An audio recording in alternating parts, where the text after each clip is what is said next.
여러분, 오늘 이 말씀은 신앙으로 산다는 것이 과연 무엇인가? 우리는 정말 신앙으로 살고 있는가? 이 부분을 점검하게 하는 말씀입니다. 그래서 말씀의 제목은 관점을 뛰어넘는 신앙, 이런 제목인데, 오늘 예수님께서 7장까지 산상수훈의 말씀을 하시고 내려오실 때, 오늘 8장 1절에 보니까 예수께서 산에서 내려오시니 허다한 무리가 좇으니라. 예수님에 대해서 많은 사람들이 소문을 듣고 많은 무리들이 예수님께로 왔어요. 그런데 그 중에 한 문둥병자가 예수님께 나왔습니다. 오늘 2절에 보니까 한 나병 환자가 나와 절하며 이르되 주여 원하시면 저를 깨끗하게 하실 수 있나이다.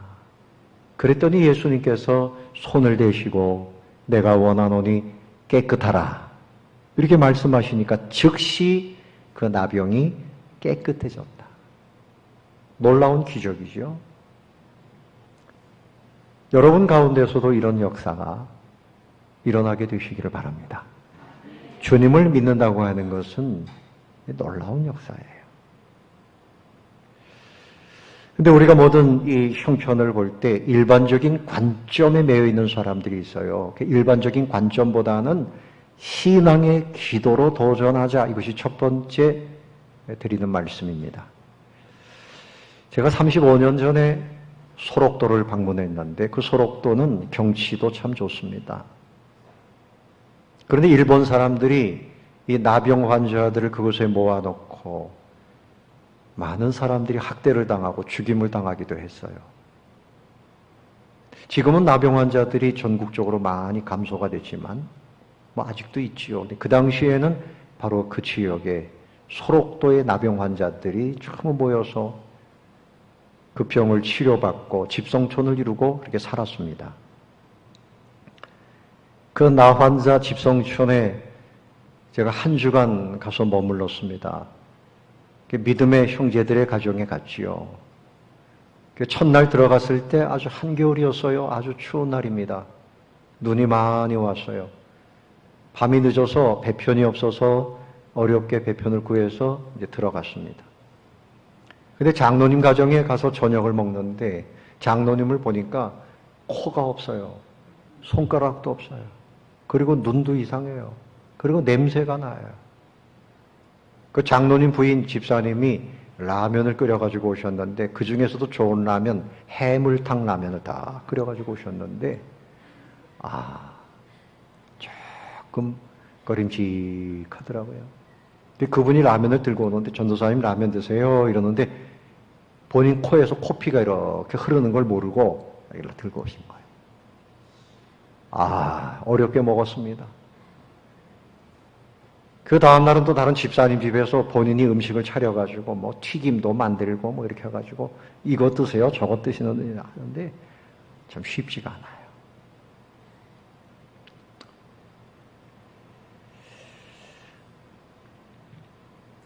근데 이분들이 제가 이제 7개 교회입니다. 이 7개 교회인데 낮에도 저녁에도 이렇게 집회를 하라 그래서 가서 설교를 하고 하는데 그 나환자들이 손가락이 없고 눈이 안 보이고 이러는데 이분들이 그 예배당을 다 건축한 거예요. 다 건축을 했어요.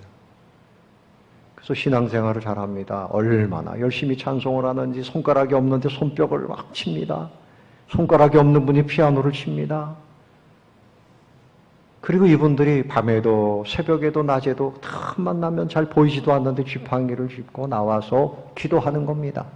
대한민국의 복음화와 전 세계의 선교를 위해서 기도하는 겁니다. 그래서 그분들이 나라에서 용돈을 주면 그 중에 얼마를 띄워서 선교비를 보내요, 그 당시에. 그리고 저에게 하는 말씀이 전도사님이 열심히 목회하시고 전도하셔야지요. 그래야 주님이 빨리 오실 거 아닙니까? 우리가 이 고통스러운 몸에서 벗어나고 우리도 빨리 천국 가고 우리 몸이 새롭게 부활할 그날이 우리 주님이 오실 날 아닙니까? 빨리 오시도록 우리 기도하겠습니다. 지금 생존에 계신 분이 있다면 저를 위해서 기도하실 거예요. 그런데 제가 그때 생각할 때 이분들은 도대체 왜 이런 병이 걸렸을까? 무슨 죄가 있길래 이런 병이 걸려서 평생 이렇게 고생을 하는 것일까? 이런 생각으로 관점을 가지고 바라본 것이요.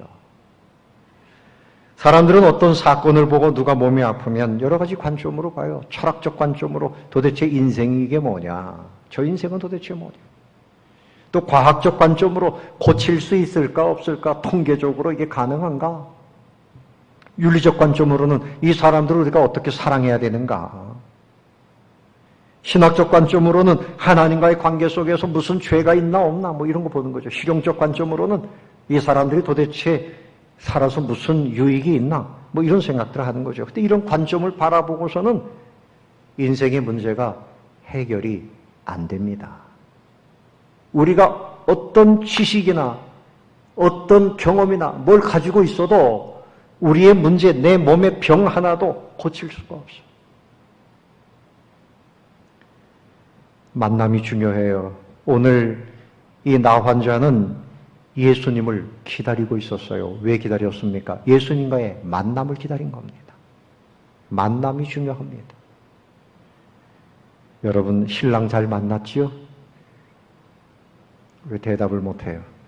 신부 잘 만났지요? 아멘 안 하면 큰일 나죠? 들으셨어요? 아멘? 네. 그 누구를 만나느냐?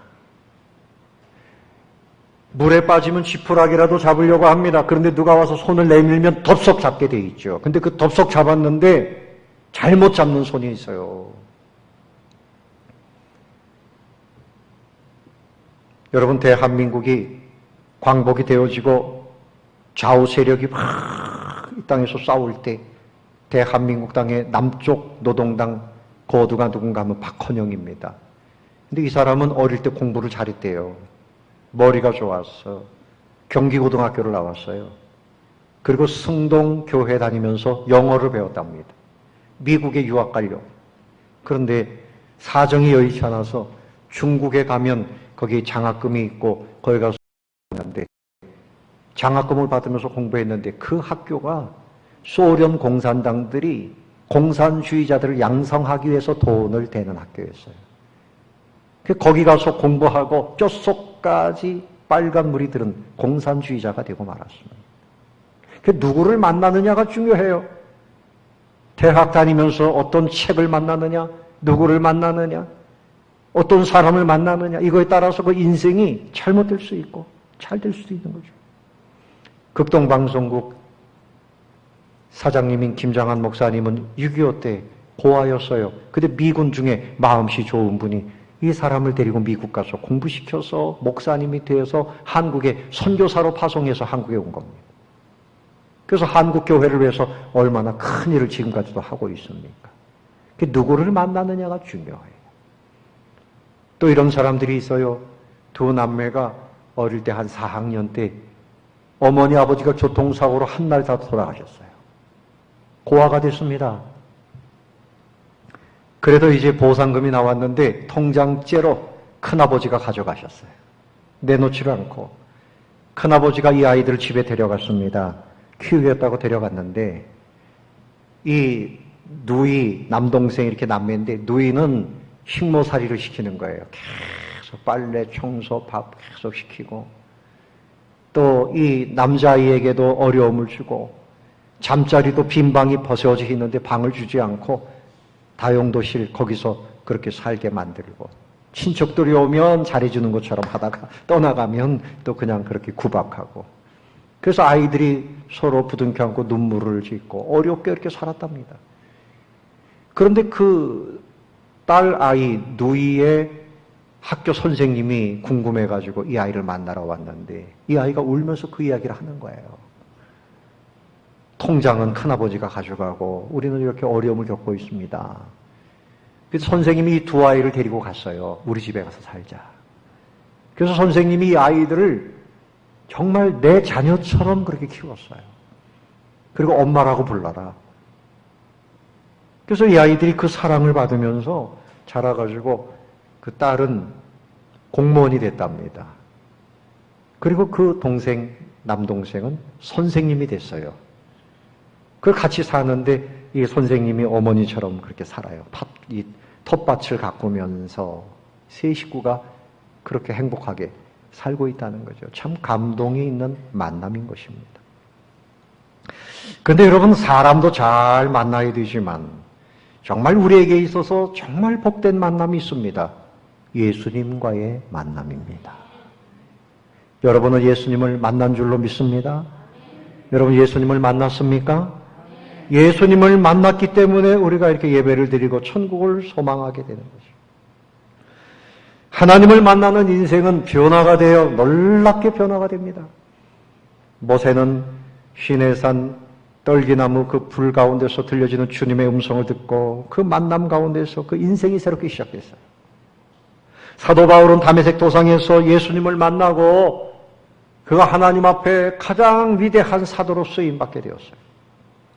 오늘 이 문둥병자 나 환자가 왜 길목을 기다리고 있었습니까? 예수님과의 만남을 기대했던 것입니다. 이 신앙적인 만남, 인간적인 일반적 관점을 뛰어넘어서 믿음으로 하나님의 세계로 들어가고 싶었던 거죠. 여러분, 이 문둥병이라고 하는 것은요, 시간이 갈수록 진물이 나고, 살이 떨어져 나가고, 감각이 없어지고, 냄새가 나고, 얼마나 비참합니까? 우리 어릴 때도 동네 그런 사람들이 구걸하러 오면 말이죠. 도망 다니고, 사람이 아닌 괴물처럼 여기고 그랬잖아요. 그러니까 신세를 한탄하든지, 아니면 나는 다 포기했다 하고 포기하고 절망하고 그냥 그렇게 살 수도 있고, 아니면 혹시 나에게 무슨 세상 말로 재수가 좋든지 어떤 행운이 오든지 막연히 그렇게 기다리면서 살 수도 있지만, 이 사람은 예수님에 대한 소문을 듣고 믿음을 가졌어요.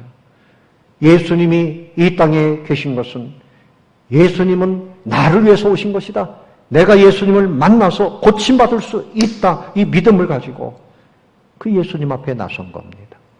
보통 나 환자들은 그 당시에 길을 가면서도 부정하다, 부정한 사람이 여기 있다, 이렇게 소리를 질러야 했답니다. 사람들과 만날 수도 없고 가까이 할 수도 없고 그런 상황인데 예수님 앞에 와서 엎드렸습니다. 대단한 용기입니다. 파격적인 믿음이었습니다. 겸손하게 무릎을 꿇고 주여 원하시면 나를 깨끗하게 하실 수 있나이다. 정확한 믿음의 고백을 했습니다. 예수님에게는 이만한 능력이 있습니다. 여러분, 그 주님은 지금도 살아계심을 믿으시기를 바랍니다. 주님이 여러분을 똑같이 사랑하고 계심을 믿으시기 바랍니다. 적극적이고 긍정적이고 그래서 도전하고 모험하고 이렇게 사는 것이 신앙이에요. 오늘 이 나 환자는 당찬 고백을 하는 겁니다. 그래서 믿음이라고 하는 것은 뭐 합리적인 거, 과학적인 거 이런 걸 뛰어넘습니다. 초자연적이고 초과학적이고 초월성이에요. 성경에 나오는 그 사람들 보십시오. 가나안 여인, 내 딸이 귀신 들렸습니다. 고쳐주십시오. 역시 같은 믿음이죠. 백부장은 내 하인이 중풍병이 걸렸습니다. 예수님에게 간구했습니다. 소경 바디메오는 자기 눈을 뜨게 해달라고 외쳤습니다. 삭개오는 뽕나무 위로 올라갔다가 그의 인생이 변화됐습니다. 여러분, 우리의 인간의 지식이나 체면이나 이제까지 내가 가지고 있던 관습이나 내 관점이나 이 모든 것을 한번 뛰어넘어야 됩니다. 여러분, 모험하시기를 바랍니다. 그래서 믿음의 세계로 들어가야 돼요. 기도하지 않던 분들이 기도해야 됩니다. 기도에 대한 관점만 가지고 있으면 안 돼요. 순복음교회가 왜 부흥합니까? 그 구역 식구들, 목장 식구들 중에 누가 아프면 함께 금식기도 들어갑니다. 그래서 하나님 앞에 매어달려 기도합니다. 그러니까 기적이 나타나는 겁니다. 기도에 대해서 잘 알아요. 하나님에 대해서 잘 알아요. 근데 기도하지 않으면 관점만 가지고 있는 거예요. 신앙은 주님을 만나서 내 믿음을 고백하고 주님께 아뢰는 것이 신앙이에요. 사랑하는 성도 여러분, 주님을 만나시기를 바랍니다. 오늘 여기 나오는 문둥병은 단순히 병만의 문제가 아니죠. 우리가 가지고 있는 인생이 해결하지 못하는 어려운 문제들, 오랫동안 가지고 있었던 가정의 문제, 자녀들의 문제, 해결되지 않은 문제들, 인생의 심각한 짐입니다. 이 모든 것들을 주님께 맡겨드리는 것이 신앙이에요. 신앙은 맡겨드리는 겁니다. 신앙은 어떻게 하는 겁니까? 맡겨드리는 거예요. 내가 가지고 있으면 안 돼요. 내가 가지고 생각만 하고 바라만 보고 염려만 하고 이게 아닙니다. 베드로전서 5장 6절에 베드로가 말씀합니다. 그러므로 하나님의 능하신 손 아래에서 겸손하라. 그 겸손이 뭡니까? 주님의 능력을 믿고 이제 맡겨드리는 거죠. 너희 염려를 다 주께 맡기라. 이는 그가 너희를 돌보심이라. 아멘. 근신하라 깨어라. 너희 대적마귀가 우는 사자같이 두루다니며 삼킬 자를 찾는다. 그러니 주님께 바짝 붙어서 믿음을 굳건하게 해서 그를 대적하고 주님께 겸손하게 맡겨드리라. 사단은 흔들어요. 하나님께 맡겨봤자 소용없어. 네 맘대로 살아봐. 내가 네 편이야. 하나님께 엎드려서 기도하고 맡겨드리는 삶에서 일어나면 문제가 되는 거예요. 저도 목사지만 목사가 다른 일에 바빠가지고 기도하지 않으면 열매는 없습니다. 심지어는 신학 공부한다고 공부하다가 기도하지 못하면 영역이 떨어집니다. 주님 앞에 엎드려 기도하는 것 놓치면 그 틈을 타고 세상 것이 들어오고 사단이 들어오게 돼 있는 거예요. 믿음의 삶으로 승리하시는 저와 여러분이 되시기를 바랍니다. 주님은 우리를 사랑하고 계심을 믿으시기 바랍니다. 주님은 능히 고치실 수 있는 능력이 있음을 믿으시기 바랍니다. 믿어야 돼요. 이런 찬송이 있죠. 주님 손잡고 일어서세요. 이제 설교 끝날 때 한번 부르겠습니다. 가사가 이렇습니다. 왜 나만 겪는 고통이냐고 불평하지 마세요. 고난의 뒤편에 있는 주님이 주실 축복 미리 보면서 감사하세요. 너무 견디기 힘든 지금 이 순간에도 주님이 일하고 계시잖아요. 남들은 지쳐 앉아 있을지라도 당신만은 일어서세요. 힘을 내세요. 힘을 내세요. 주님이 손잡고 계시잖아요. 주님이 나와 함께함을 믿는다면 어떤 역경도 이길 수 있잖아요. 2절. 왜 이런 슬픔 찾아왔는지 원망하지 마세요. 당신이 잃은 것보다 주님께 받은 은혜 더욱 많음에 감사하세요. 너무 견디기 힘든 지금 이 순간에도 주님이 일하고 계시잖아요. 남들은 지쳐 앉아 있을지라도 당신만은 일어서세요. 힘을 내세요. 힘을 내세요. 주님이 손잡고 계시잖아요. 주님이 나와 함께함을 믿는다면 어떤 고난도 견딜 수 있잖아요. 주님의 손을 붙잡고 일어나야 됩니다. 아멘. 주님이 두 팔 벌리고 기다리고 계십니다. 우리 믿음의 도전은 뭡니까? 주님의 품으로 내 삶을 던지는 거예요. 내 염려를 던지는 거예요. 내가 이제까지 자랑하던 거, 내가 의지하던 거, 사도 바울처럼 다 내려놓고 주님께 나아가야 되는 겁니다. 그 주님이 어떻게 하셨습니까? 주님은 사랑과 능력으로 새롭게 해 주십니다. 사랑과 능력으로 새롭게 해 주시는 주님이십니다. 여러분 3절을 보세요. 3절 예수께서 무엇을 내미셨어요? 손을 내밀어 그에게 대시며 이르시되 내가 원하노니 뭐라고요? 깨끗함을 받으라. 그렇죠. 앞에 그림을 보십시오. 나 환자에게 손을 댔어요. 여러분 부정한 사람에게 손을 댄다고 하는 거, 그 당시에 나 환자를 만지는 거, 그거 허락되지 않는 일입니다. 그러나 우리 예수님은 그 율법이나 그들의 규례나 이런 것을 뛰어넘어서 그 사랑으로 이 사람을 불쌍히 여기는 마음으로 이 사람을 너무나 사랑하기 때문에 그에게 손을 대셨어요. 다른 사람들은 벌레 취급했지만 예수님은 그 사람을 존중하셨어요. 주님이 여러분들을 사랑하시고 존중해 주시는 것을 믿으시기를 바랍니다. 그래서 주님이 손을 대시면서 내가 말하기를 주여 원하시면 깨끗하게 하실 수 있습니다 말했지. 내가 원하노니 깨끗함을 받으라. 내가 정말 원한다. 깨끗함을 받으라. 그렇게 주님이 선포하시니까 즉시로 이 병이 10년 걸렸는지 20년 앓았는지 알 수가 없습니다. 그런데 주님이 말씀하시니 즉시로 그 문둥병이 깨끗해졌다는 것입니다. 주님의 능력은 이와 같습니다. 여러분, 우리 예수님께서 손을 대실 때 우리는 이것을 생각해야 돼요. 우리 예수님은 우리 인생의 모든 죄악이나 부정한 것을 다 가져가신 분이에요. 그래서 세례 요한이 보라 세상 죄를 지고 가는 하나님의 어린 양이로다 그랬죠. 우리 예수님은 다 가져가신 분이에요. 여러분, 세상 사람들은 코로나19 교회 가면 많이 걸린다, 교회 가면 큰일 난다. 아닙니다. 교회는 죄까지도 깨끗하게 하는 것이 교회인 줄로 믿으시기 바랍니다. 예? 주님 앞에 나오면 사는 거지요. 예? 사단은 교회 가면 큰일 난다. 예? 거짓말 아닙니까? 여러분들 그 말 듣고서 큰일 나, 교회 가면. 그거 아니죠. 우리 예수님께서 손을 대셨어요. 깨끗하여져라. 주님께서 이르시되.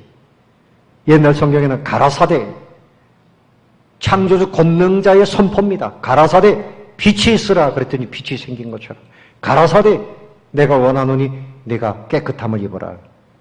주님이 말씀하시면 즉시 그 역사가 나타나는 겁니다.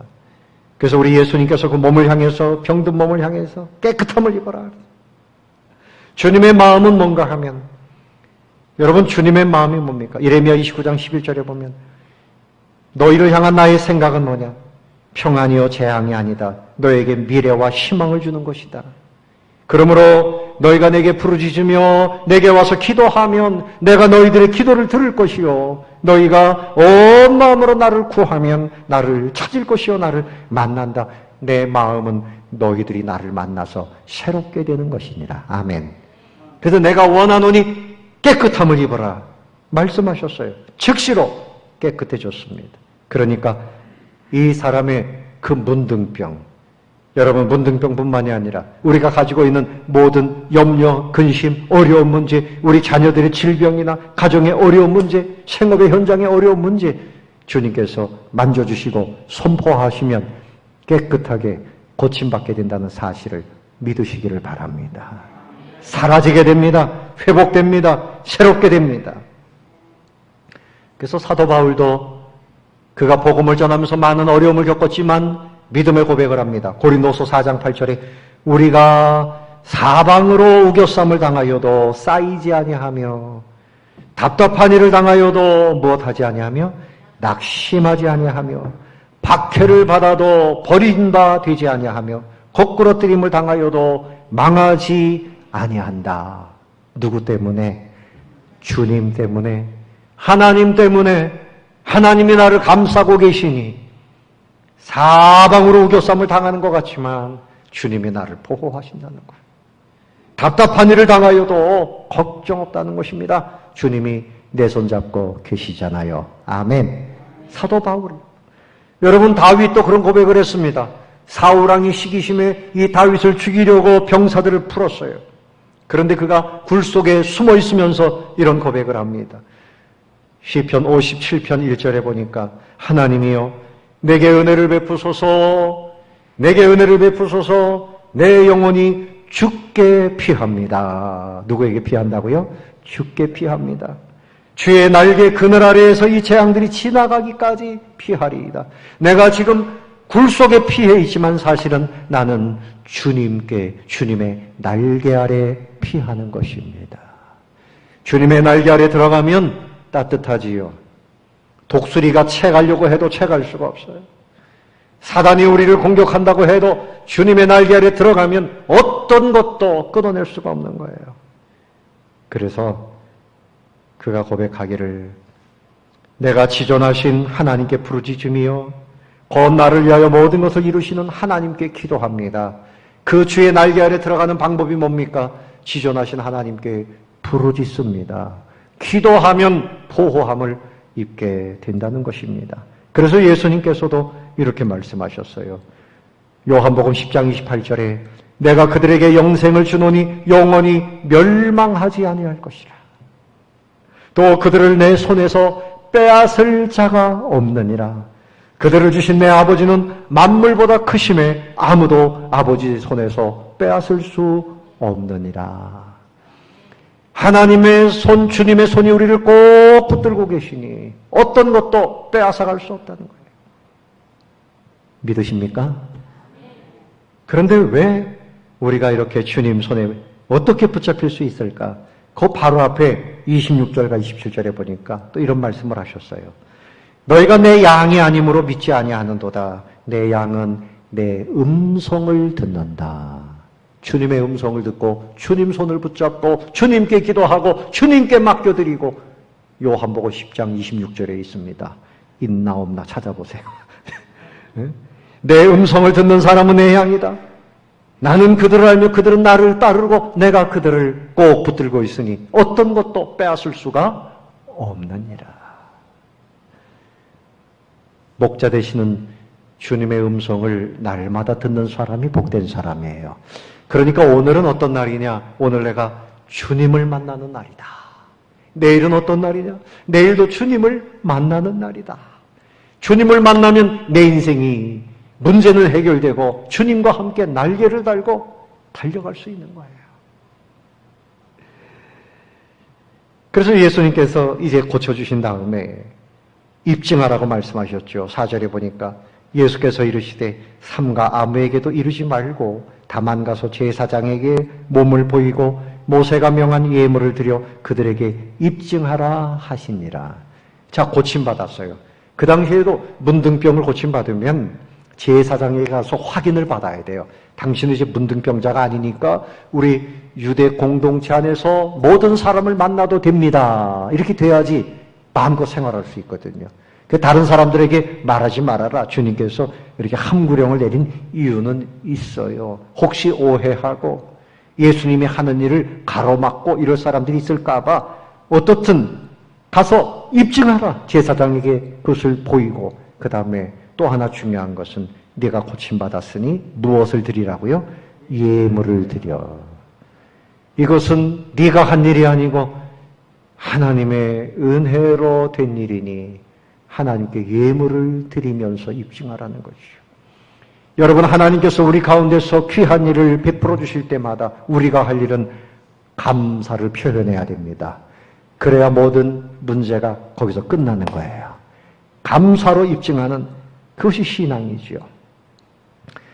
오늘 이 말씀 기억하셔서 여러분 이제 자기 관점과 자기 염려와 자기 지식과 다른 사람들이 말하는 것에 매여가지고 인생이 그냥 그 지경에 매여 있으면 안 돼요. 믿음으로 도전하여 고침받고 새 인생을 사는 분들이 다 되시기를 바랍니다. 젊은이들도 자기 인생에 대해서 도전해야 돼요. 저는 예수를 17살에 믿기 시작했어요. 17살 예수를 믿기 전까지는 인생에 꿈이 없었고요. 마음에 근심, 걱정이 많았습니다. 근데 예수님을 영접하고 주님 안에서 비전을 품게 되니까 그때부터 제 인생은 주님께 붙들린 인생이 되었습니다. 그래서 주님께서 지금까지 이끌고 계신 겁니다. 여러분 누구든지 똑같습니다. 주님을 만나고 주님께 붙들린 바 되어지면 그때부터 그의 삶은 능력 있는 인생이요. 새 인생을 살게 되는 거예요. 예수님 당시에 수많은 사람들이 성전에 출입했습니다.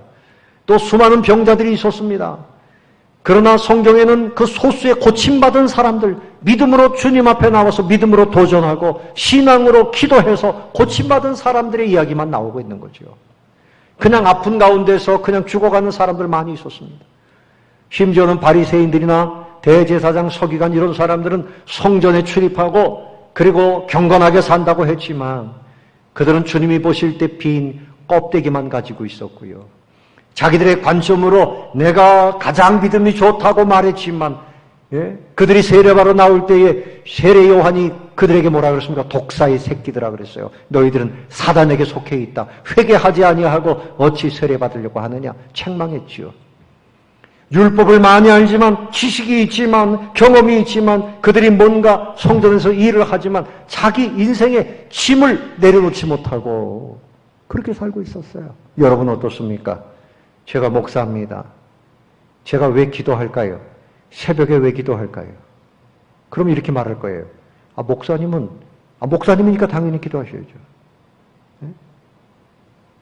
교회에서 우리에서 기도하라고 목사님으로 세웠으니까 기도하는 거 당연한 거 아닙니까? 그럼 여러분들은 왜 안 합니까? 난 목사가 아니니까 안 하지요. 여러분, 목사이기 때문에 기도하는 거 아닙니다. 신앙이기 때문에 기도해야 되는 거죠. 신앙인은 신앙으로 살아야 사는 겁니다. 아멘? 이해가 되십니까? 예수님 당시에 대제사장, 서기관, 바리새인들, 이 사람들 모양은 있었지만 껍데기예요. 아무것도 없었어요. 그들의 마음에 분노와 시기심과 증오심과, 그래서 사람들을 정죄하고 예수님을 십자가에 못 박았어요. 내가 권사입니다. 내가 장로입니다. 내가 전도사입니다. 내가 목사입니다. 직분 그거 암만 자랑해봤자 소용없습니다. 주님 앞에 참된 믿음을 가져야 사는 겁니다. 참된 믿음으로 사시기 바랍니다. 그래서 예수님께서 그 사람들에게 말씀하셨어요. 마태복음 11장 28절에 수고하고 무거운 짐진 자들아. 그들이 열심히 종교적인 삶을 살았고 성전에 출입했지만 그 짐이 무거웠습니다. 그 짐을 내려놓으려면 예수님께로 나와야 돼요. 주님, 기도해야 돼요. 수고하고 무거운 짐진 자들아 다 내게로 오라. 내가 너희를 쉬게 하리라. 나는 마음이 온유하고 겸손하니 나의 멍에를 메고 내게 배우라. 그리하면 너희 마음이 쉼을 얻으리니 이는 내 멍에는 쉽고 내 짐은 가벼움이라. 내가 무슨 일을 하기 전에 내 문제부터 해결해야 돼요. 내가 먼저 새로워져야 돼요. 건강하지 못하고 영적으로 연약하고 생각이 뭔가 복잡하고 뭐 잘못된 가운데서는 아무것도 못하는 거죠. 그 당시에 대제사장들이 뭐 일한다고 하다가 예수님을 십자가에 못 박았어요. 사탄의 앞잡이가 되고 말았던 거죠. 여러분, 신앙으로 사시기 바랍니다. 아멘. 이 목사도 신앙으로 살지 않으면 참된 목사가 아니라 삭군이 되고 마는 거예요. 삭군. 내가 살해받는 만큼만 일하지 뭐 내가 할 일이냐, 내가 안 해도 돼. 그 교회가 엉망되는 거죠. 여러분도 교회에 나와서 신앙으로 봉사해야 돼요. 누가 시키지 않아도 토요일에 모아서 청소하시는 분들이 있어요. 신앙으로 하는 거죠. 그 내가 왜 하냐, 뭐 내가 뭐 거기서 받는 게 있냐, 이런 삭군의 마음이에요. 참 신앙으로 살아야 돼요. 기도할 때 기도하고 예배할 때 예배하고. 지금 코로나19 상황으로 예배가 통제를 당합니다. 어떻든 본인의 마음에 다니엘처럼 담대하게 생명 걸고 기도하고 예배할 그런 신앙을 가져야 할 때입니다. 어려움이 있을 때 주님은 알곡을 골라내시고 알곡이 더 알곡되기를 원하시는 거예요. 신앙으로 승리하시는 여러분들 되시기를 바랍니다. 축원합니다.